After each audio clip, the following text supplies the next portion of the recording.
The Dallas Cowboys are going on the road to face the Los Angeles Rams on Sunday Night Football. Now, both of these two teams had really high expectations last year going into the 2019 NFL season. And neither one of these two teams failed to live up to the level of high expectations that they were given. Now you look at the Dallas Cowboys. The Dallas Cowboys have one of the most talented offenses in the NFL. They got an incredible group of wide receivers. You got Amari Cooper, you got Michael Gallup, and you got rookie wide receiver CeeDee Lamb. Now, it has been questions about is Amari Cooper going to play in this game because he has been battling a hamstring injury. But based on reports, Amari Cooper is going to be full go to play in this game. Now, you got the Los Angeles Rams, who also have a pretty good offense in their own right. They got a pretty good group of wide receivers. You got Cooper Kupp, you got Robert Woods, and you got rookie wide receiver Van Jefferson, who has been making a lot of noise throughout training camp for the LA Rams. Now, the question for the LA Rams offense is going to be, how good is his offensive line going to be this season? Because his offensive line is going to get tested. Because last year, their offensive line kind of took a little bit of a step down in production in terms of how good they were in 2018, the year they went to the Super Bowl, and last year. It was a little bit of regression on the offensive line side. So how good is his offensive line going to be this season? Because they're going to be facing a really good front seven with the Dallas Cowboys, especially with the addition of Everson Griffin on the opposite side of DeMarcus Lawrence. So, I mean, this LA Rams offensive line is going to get tested really early. We're going to see just how good this Rams offensive line is week one with how good of a defensive line the Dallas Cowboys have. And not only that, but there is a little bit of a question at the halfback position for the Rams. As of the time I'm recording this, it is Thursday, September 10th, 10:35 a.m. in the morning. And as of right now, we don't know who the starting halfback for the LA Rams is going to be going into this game. Now, the Rams are going to be doing a 3 halfback rotation. Darrell Henderson, who has been battling a hamstring injury, he is going to play in this game. And rookie halfback Cam Akers out of Florida State, and Malcolm Brown. Now, here's what you guys need to look for with this 3 halfback rotation in this game. Anytime you have a 3 halfback rotation or you have a halfback committee in general, you're not going to get a lot of carries. So let's say all 3 of these halfbacks gets 9 carries or at least 9 touches. And a halfback committee like this or rotation, the team is going to gravitate towards the halfback who gets the hot hand. And a lot of you guys may be like, okay, what do you mean by hot hand? Well, let's take this for example. So every halfback, let's say every halfback on the Rams this game gets 9 carries. The halfback who takes, those 9 carries and at least has 3 or 2 big plays out of those 9 carries. Let's say Darrell Henderson, for example. He gets 9 carries. He has 3 big runs. He has like a 10-yard run. He has like a 15-yard run. He has a 20-yard run, okay?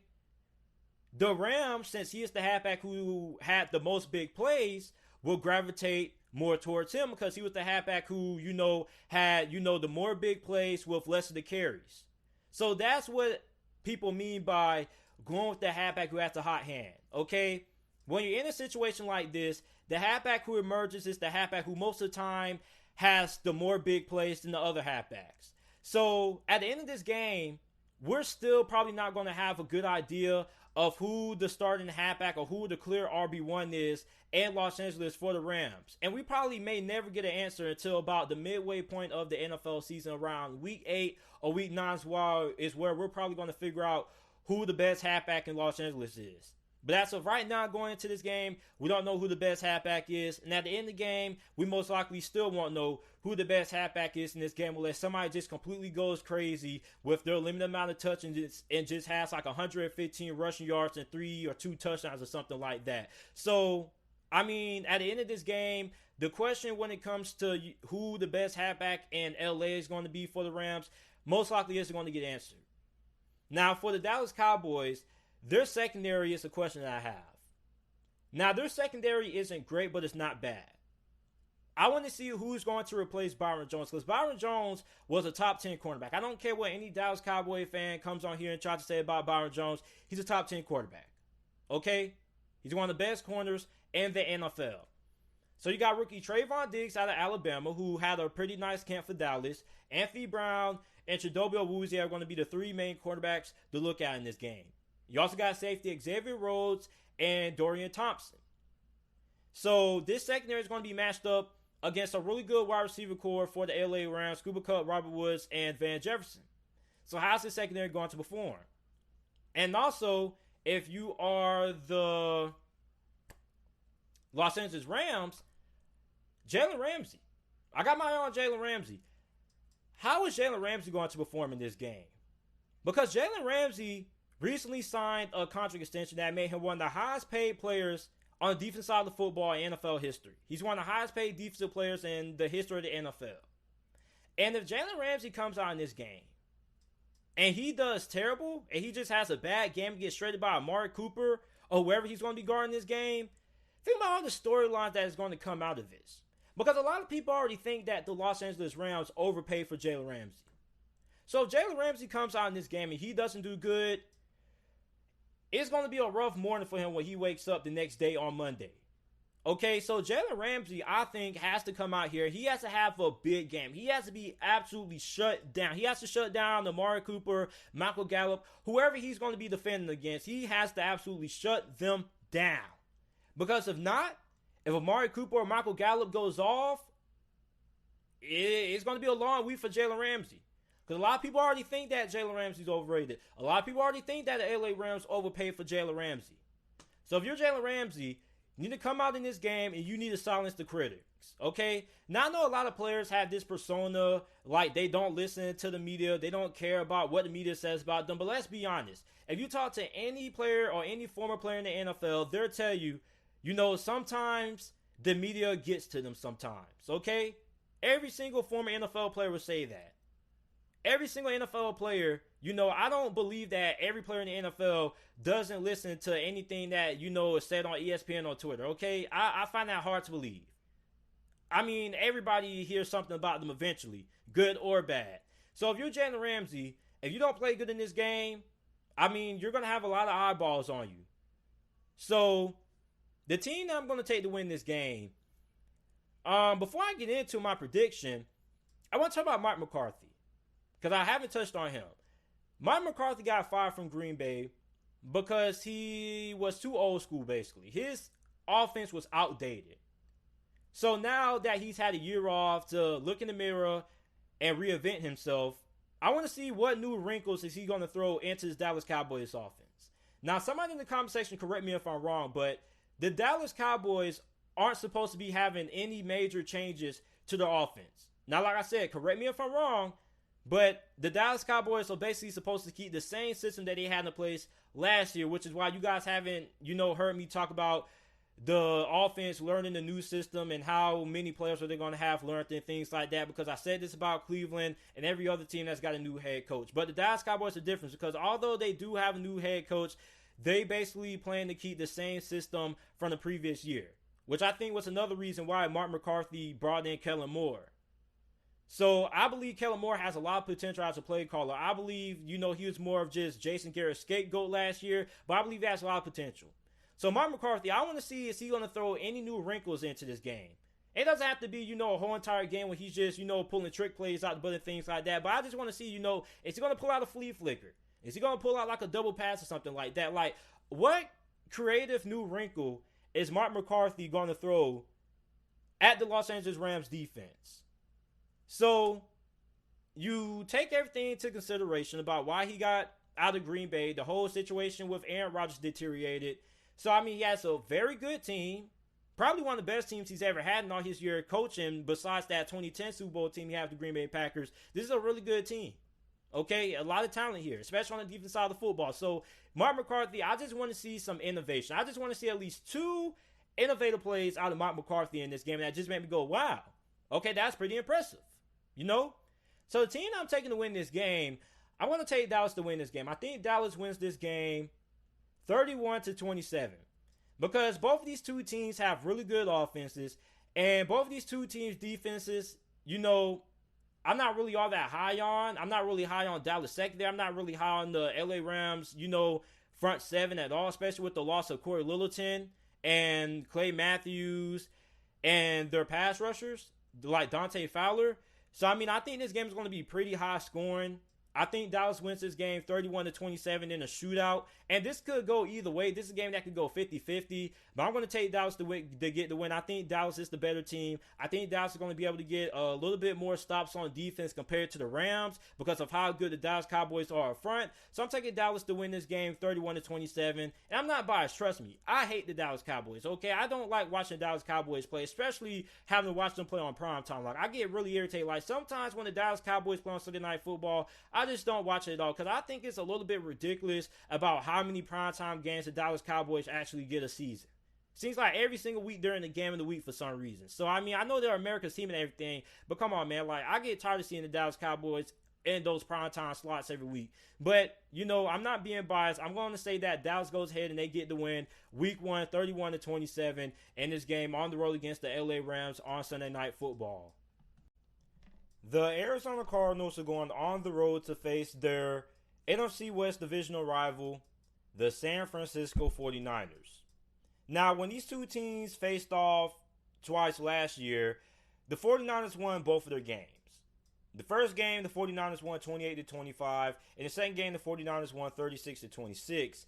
And a big reason why the Cardinals lost those games was because their defense wasn't really all that great. I mean, the 49ers were able to do whatever they wanted to do on the offense and both of their two matchups. I mean, Jimmy Garoppolo, in the first game that these two teams played against each other last year, he threw for 3 touchdowns. In the second game that they played against each other, he threw for 4 touchdowns. So, I mean, if the Arizona Cardinals want to win this game, this defense has to be way more improved than what it was last season. And it should be, especially with the addition of rookie linebacker Isaiah Simmons. Now, Isaiah Simmons is going to be really interesting to watch in this game because I want to see how the Cardinals are going to utilize him because he is pretty much going to be playing all over the field. He's pretty much going to be playing a little bit of corner. He's going to be playing linebacker. So, I mean, how are the Cardinals going to utilize him on defense? Because he can play so many positions at a very high level. So, when you look at the 49ers, two of the biggest concerns going into this game is going to be the wide receiver position. Brandon Ayuk and Deebo Samuel. Now, Brandon Ayuk has a good chance of playing in this game, but Deebo Samuel, he does have a chance of playing in this game, but it's really small. So we don't really know if we're going to see Deebo Samuel playing in this game, but there is a really good chance that Brandon Ayuk could play in this game, the rookie wide receiver out of Arizona State that the 49ers drafted in this past year's NFL draft. And if the Cardinals want to be able to win this game, I think they have to be able to win the line of scrimmage. They have to be able to win this game up front on both sides of the football. You see, last year, Kyler Murray was able to run around. He was able to, buy time, scramble for a few yards, able to give his wide receivers a couple of seconds to get open. But ultimately, he still ended up getting sacked 7 times in both of the 2 games that they played against each other against the 49ers. And if the Cardinals want to win this game, this offensive line is going to have to be able to protect Kyler Murray because they're going to be facing the best defensive line in all of the NFL. I mean, you got to try to block Nick Bosa, who was Defensive Rookie of the Year last season. You also got to stop Arik Armstead, D Ford, and rookie defensive tackle Javon Kinlaw.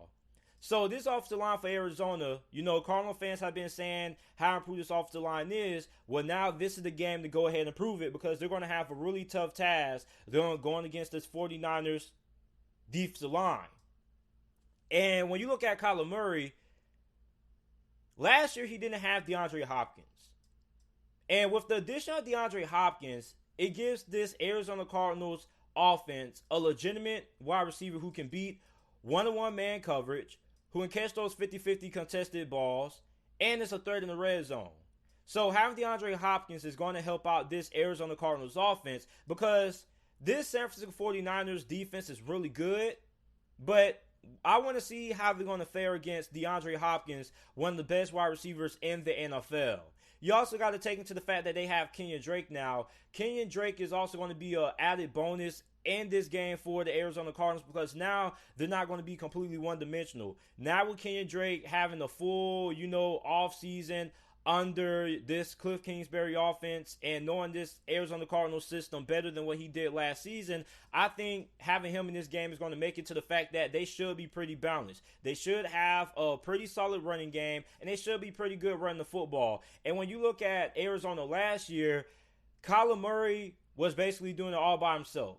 They didn't really have, a lot of help in the run game. So with the added help this year in the run game, not only do they have Kenyon Drake, but you also got Chase Edmonds as well, and Benjamin. They have a pretty good group of halfbacks who can get the job done running the football. And if you want to beat the San Francisco 49ers, you have to be able to not only be able to, win the line of scrimmage, but you also have to be able to protect your quarterback, and you have to be able to run the football, because you don't want this 49ers defense just playing pass and teeing off these pass rush. Like, you want to keep them balanced, because once you're playing into their hands and you can't run the football, and all you just got to do is throw the football to win the game, you're going to be playing into their hands, which is their ability to stop the run with how good their secondary is and how good this defensive line is at getting pressure on the quarterback. So for the 49ers, with them going against a more improved defense, I want to see if they're going to be better running the football this go around than what they were last year. Now, to be fair, the 49ers were really good at running the football against the Arizona Cardinals defense last year. It's just the fact that they didn't really have to because they had so much success through the air. So if you're the 49ers, you got to be a little bit more balanced, because with Chandler Jones there, you always got to make sure that you look out for Chandler Jones, because he's one of the best pass rushers in the NFL. So, the team that I'm going to take to win this game, I'm going to take the San Francisco 49ers to pull off this victory. And the reason why is because I just don't trust Arizona's offensive line. Like, Arizona Cardinal fans can preach to the fan about how improved the offensive line is, but ultimately, I really just don't see that big of an improvement from last year to this season. So I think this is a game that, this Arizona Cardinals offensive line is still going to struggle to protect Kyler Murray. Kyler Murray is still going to be running for his life back there. So, I'm going to take the 49ers to win this game. 34-24 is my final score prediction in this game. And look, I understand that Arizona is really improved and everything like that. I know they added DeAndre Hopkins in the trade with the Houston Texans. I understand that. But I still feel like the 49ers are a way more superior team than the Arizona Cardinals. And I don't really trust this Arizona Cardinals offensive line, and I still don't really have a lot of faith in this Arizona Cardinals defense, because this is basically the same team that the Arizona Cardinals are going to be facing last year. I know this 49ers team lost a good amount of talent. They got rid of DeForest Buckner, they got rid of Emmanuel Sanders, but they brought in younger guys. They brought in Javon Kinlaw to replace DeForest Buckner. They brought in Brandon Ayuk to replace Emmanuel Sanders. So, this is still a really talented San Francisco 49ers team. So, I don't have a lot of confidence in this offensive line. Now, I know Kyler Murray is probably going to be better than what he was last season because he has developed as a quarterback. And I understand that. But, you can preach to the fan all you want to. It's like Seattle Seahawks fans and Houston Texans fans always talking about how much the offensive line has improved. But, I have to see it. And in this game, I don't really have a lot of confidence in this Arizona Cardinals offensive line to win up front and keep this San Francisco 49ers pass rush from just going absolutely crazy. So, I'm going to take the 49ers to win this game. 34-24 is my final score prediction. And I do think that Arizona has a chance to win this game. I think it would be naive of me to say that the 49ers, are just going to win this game and dominate the Arizona Cardinals, and the Arizona Cardinals don't have a chance. I'm not saying that. The Arizona Cardinals do have a good chance of winning this game. It's just that I think that the 49ers have a better chance of winning this game because of how good they are up front on both sides of the football. And if you want to be able to beat the San Francisco 49ers, you have to be able to win the line of scrimmage on both sides of the football, on the offensive line and on the defensive line. And I just don't think that the Arizona Cardinals, have a lot of talent there quite yet to be able to compete with the 49ers and the trenches on both sides of the football. That's why I'm taking the 49ers to win this game. The 49ers are still the far more superior team than the Arizona Cardinals, and that's why I'm taking the 49ers to win this game here, week 1 at home against the Arizona Cardinals. The Pittsburgh Steelers are going on the road to face the New York Giants Monday night. And as a Steeler fan, I think I'm more pessimistic going into this game than the majority of Steeler fans out there. And a lot of Steelers fans feel like the New York Giants don't really have a chance of winning this game. And as a Steelers fan, I would like to disagree with that. Because if you have watched the Pittsburgh Steelers for as long as I have, going on 10 years now, you will know that the Steelers always lose to teams that they have no business losing to. And I mean, no Steelers fan can deny that. Go back to 2011 when the Steelers lost to Tim Tebow in the wild card game. Go back to 2017 when the Pittsburgh Steelers lost to the Jacksonville Jaguars, not once, but twice. Go back to even last season when the Steelers lost to the New York Jets. Okay? So, I mean, the Steelers, despite how good they may be, and despite how better of a team they may be than the New York Giants, the Steelers, for some reason, always seem to play down to the level of competition that they're matching up against. And I mean, this happens every single season. Like, when you look at the Steelers' losses, the majority of the time, most of their losses don't even come against good teams. They come against bad teams, you know?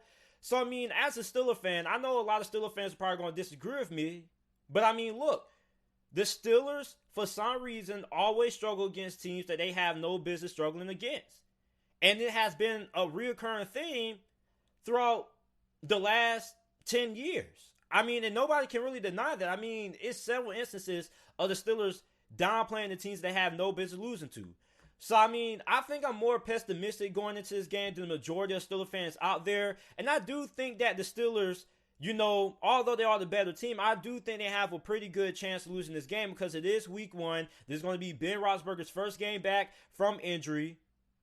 So, also, you have one of your offensive linemen, offensive guard, David DeCastro, who is not going to be playing in this game.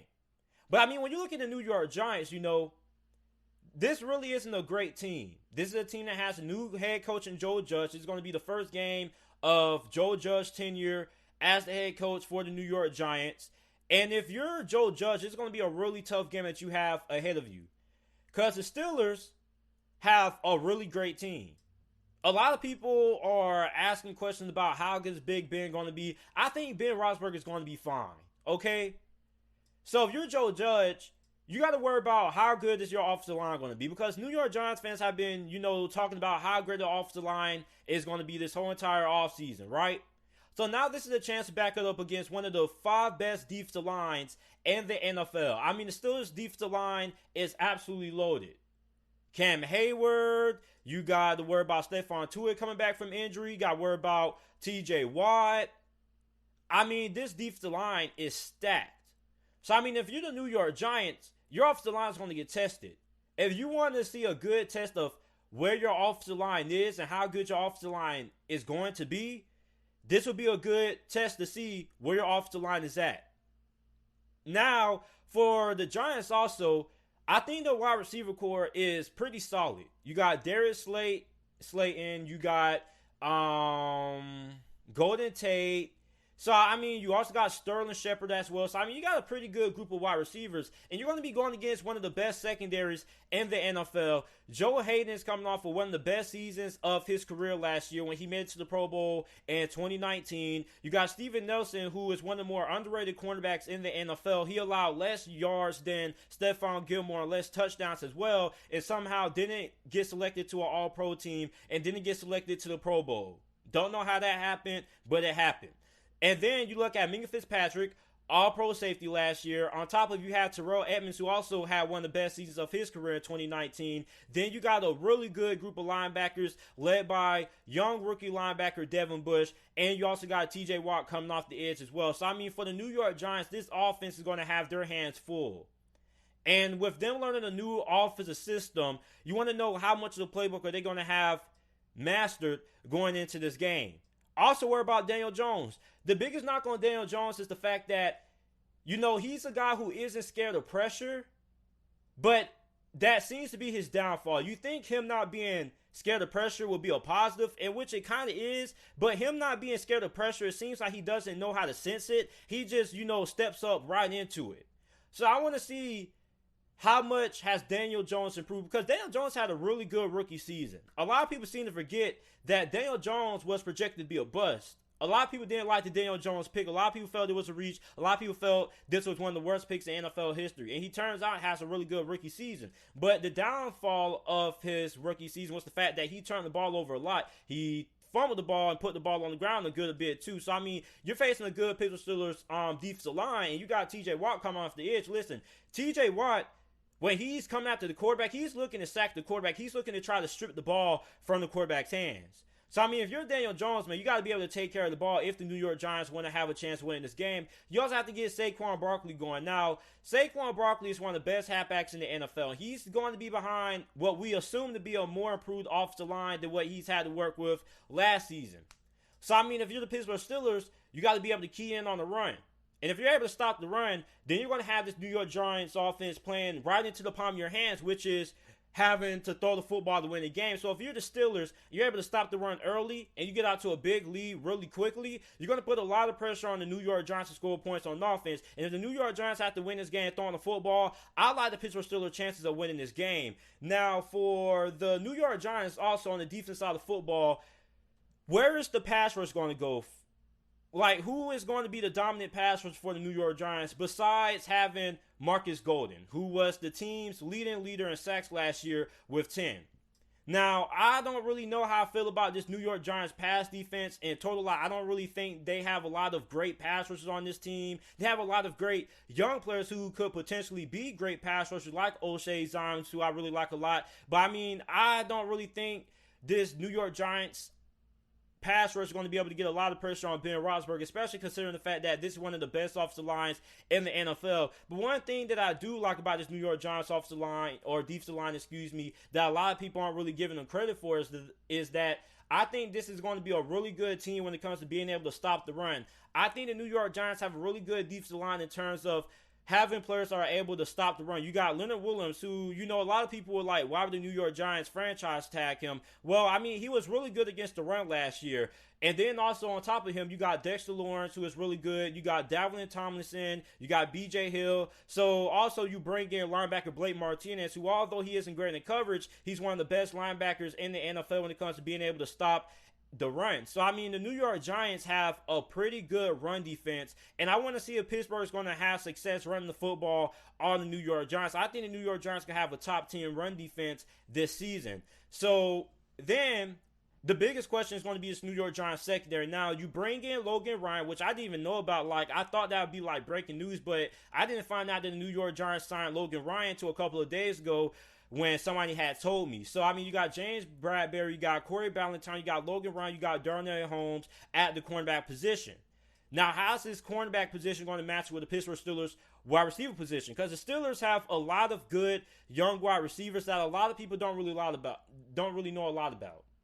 A lot of people are under the narrative that the Steelers don't really have a lot of playmakers on offense. A lot of people will say, like, all they have is Juju Smith-Schuster, and that's it. And that's not really true. Deontay Johnson was one of the best rookie wide receivers last season. He was actually the best player that the Pittsburgh Steelers had on offense last year as a rookie with Mason Rudolph and Devin Dog Hodges throwing him the football. So imagine what he's going to do this year with Ben Roethlisberger coming back. Imagine what Juju Smith-Schuster is going to do with Big Ben coming back. You also got James Washington, who was pretty good. You still got rookie Chase Claypool, who had a really good training camp. So the Steelers have a lot of weapons on the offensive side of the football, especially Eric Ebron. I think Eric Ebron is going to be a really good fit in the Steelers offense. So, I mean, the narrative that a lot of people have about this Pittsburgh Steelers offense, about them not having a lot of playmakers, is false. They have playmakers. It's just that a lot of people don't really know about them yet because, you know, they kind of got held back by the poor quarterback play. So, the team I'm taking to win this game, I'm taking Pittsburgh to win this game.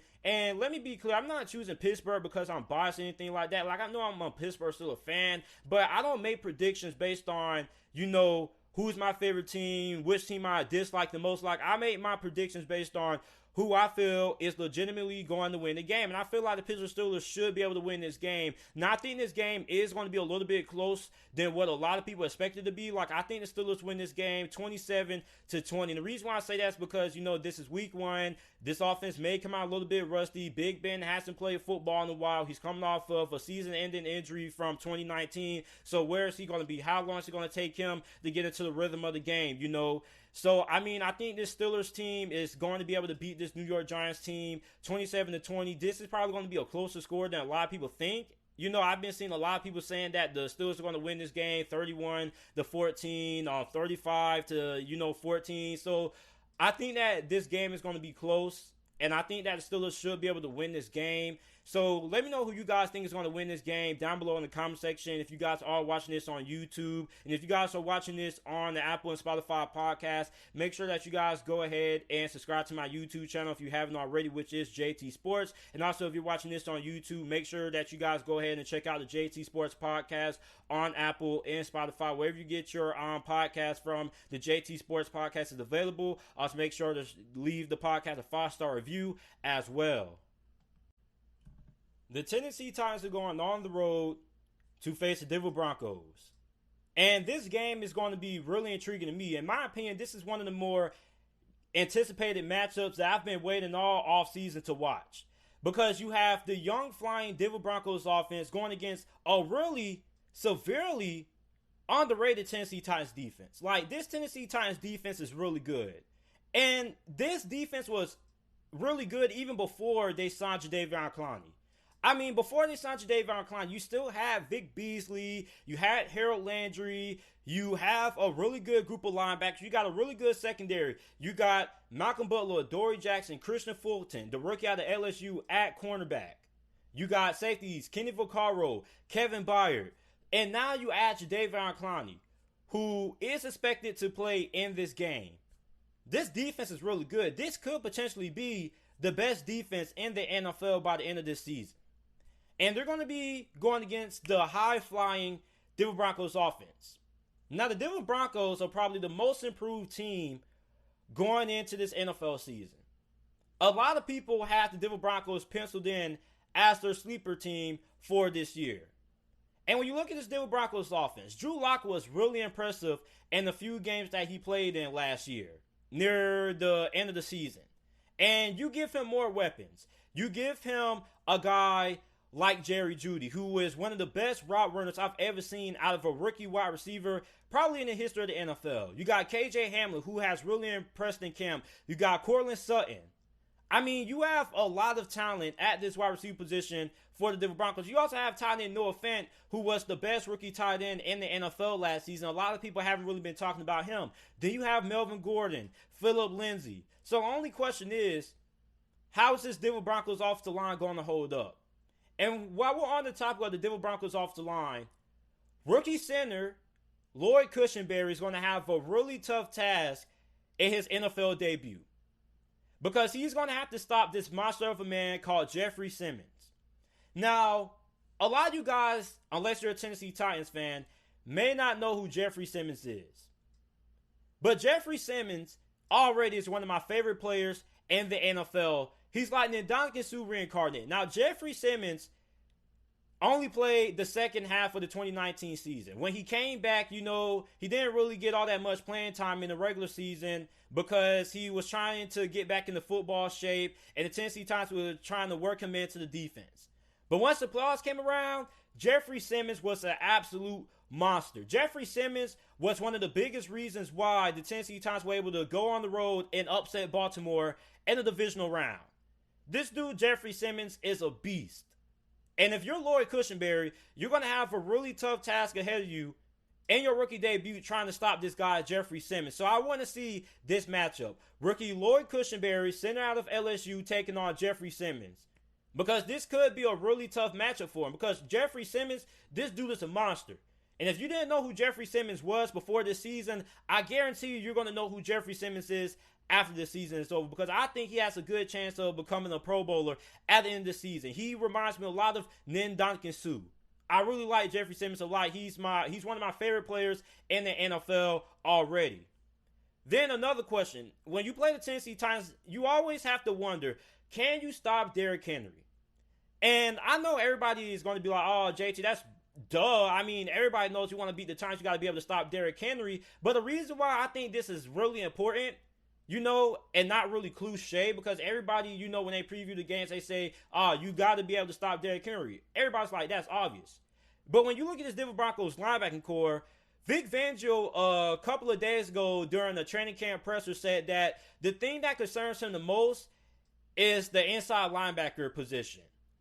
And that's something that is really concerning to him. He's not really worried all that much about the secondary. The pass rush, with Von Miller being injured, He's expected to be out for the season, but I think we potentially could see Von Miller play sometime this year if the Denver Broncos are able to make it to the playoffs. So I'm not really ready to rule out Von Miller as of yet being out for the entire season. I got to see some more, but I expect Von Miller to play sometime this year. Now, it may be pretty much later on down the road, but I do think Von Miller will play sometime this season. It doesn't even matter if it's week 16 or week 17. I think Von Miller will be able to play sometime this year.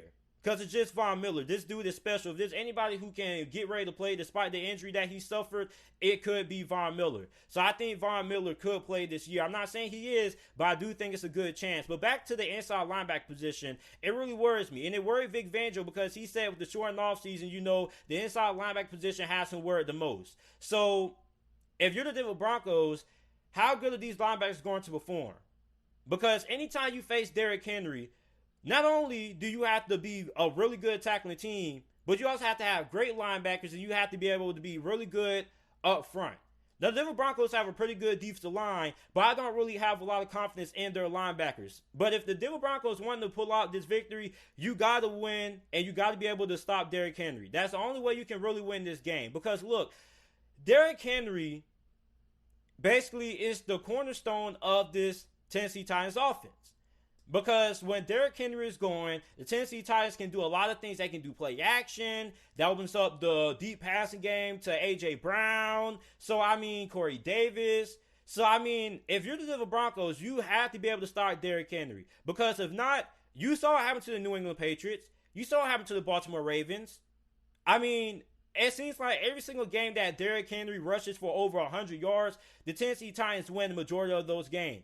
And also, when they're able to get Derrick Henry going and you're not able to stop the run, you can, basically chew up the whole entire clock. You're not going to get a lot of possessions. So, if you're Denver, you have to be able to stop Derrick Henry. And I know it sounds so cliche to say that because I know it's pretty obvious, duh, you got to be able to do it. But this is just too important just to leave off. I have to touch on it.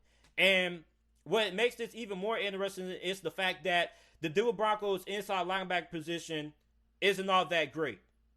Now, how good will the Titans defense be with Harold Landry, Vic Beasley, and Jadeveon Clowney? Because the Denver Broncos offensive line is kind of shaky. Now, the offensive line has improved a little bit, but we're about to find out just how much this offensive line has improved and how good this offensive line really is because they have a really good group of pass rushers that they're going to be facing. Then, Malcolm Butler, Dory Jackson, Christian Fulton, how are they going to match up against these Denver Broncos wide receivers? Jerry Jeudy, KJ Hamler, Courtland Sutton. So, this is a really intriguing matchup. And, Drew Lock. How's he going to perform? This is going to be his first week 1 start. This is his first year as a full-time starter in the NFL. A lot of people have high expectations for Drew Lock. A lot of people feel like Drew Lock could be a dark horse NFL MVP candidate. So, if you're Drew Lock, how are you going to perform in this game? What are we going to expect from Pat Shurmur? Pat Shurmur is one of the best offensive coordinators in the NFL. Not a great coach, but a really good offensive coordinator. Really good at calling plays. He knows how to get the best out of young quarterbacks in the NFL. So, this is a really interesting game. The team I'm going to take to win this game, I'm going to take Tennessee to win this game. And the reason why I'm going to take Tennessee to win this game is because I don't think Denver's going to be able to stop the run. And I trust Denver's offense in this game. I trust Drew Lock. I trust Drew Lock to the point, I have Drew Lock starting as my QB1 in every single fantasy league that I'm in. So I have faith in Drew Lock. I think Denver's offense is going to be able to put up some points. The thing is, just for the fact that I don't really think the Denver Broncos linebacker position is all that great. And I think that's going to be their downfall because with a weak linebacking core, I don't think they're going to be able to stop this Tennessee Titans run game with Derrick Henry. And I think Derrick Henry and the Tennessee Titans are going to do what they do best, run the football, chew time off the clock, control the line of scrimmage. And Denver, I don't really think they're going to have all that many possessions to, have opportunities to score on offense. So, if you're the Denver Broncos, if you want to win this game, you have to, stop Derrick Henry. And also you have to be able to create turnovers because the possessions where you face the Tennessee Titans, if they're able to get the run game going, are just so limited. So, I mean, I don't really trust the Denver Broncos inside linebacking core to be able to get the job done. I do like their defensive line. I think their secondary is pretty okay. But, I mean, I just don't like these linebackers, man. I don't think these linebackers are going to be able to get it done and being able to stop this running game for the Tennessee Titans. So, I think that the Tennessee Titans win this game. I'm going to say they win this game 27-20 is my final score prediction in this game. Like, I think this game is going to be fairly close into the fourth quarter. And Tennessee is a really scrappy football team. Like, this is a team that you really don't want to, have to play all the way down to the last minute, because this is a team that, is really good. They're really scrappy. They get the job done. So, I mean, I'm going to take the Tennessee Titans to win this game. I don't know how many other people are choosing the Tennessee Titans to win this game. And I really like the Denver Broncos a lot, but I am going to have to give the edge to the Tennessee Titans and winning this game.